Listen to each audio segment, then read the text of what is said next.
C'est une technologie déjà utilisée dans quelques endroits du globe, mais jamais encore elle n'avait été développée pour un gymnase. Au Mans, le complexe sportif de la Briqueterie sera le premier au monde à utiliser la géothermie et un dispositif de récupération des calories via les routes. Explication. C'est le principe du plancher chauffant inversé. On dispose des tubes dans la chaussée pour récupérer en fait les calories de l'énergie solaire en été. Dans les tubes, on va faire circuler un mélange d'eau glycolée.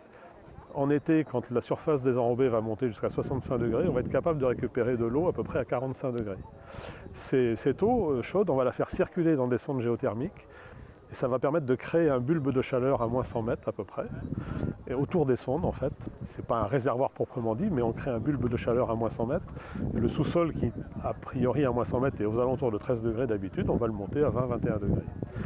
Et ces calories, on va être capable de les conserver plusieurs mois en profitant en fait de l'inertie du sous-sol. C'est-à-dire qu'on va être capable de récupérer ces calories en hiver quand on en a besoin pour le chauffage du bâtiment et l'eau chaude sanitaire du bâtiment.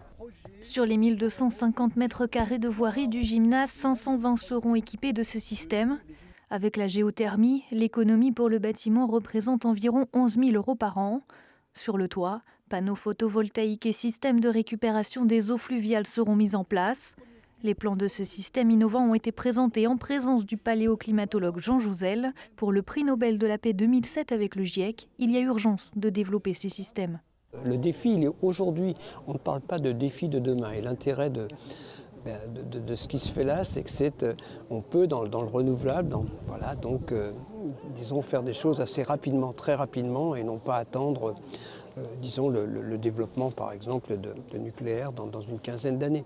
C'est maintenant qu'il faut atteindre la neutralité carbone, et dans ces cas-là, le développement des renouvelables est indispensable. Le coût total du projet est élevé à 6 millions d'euros.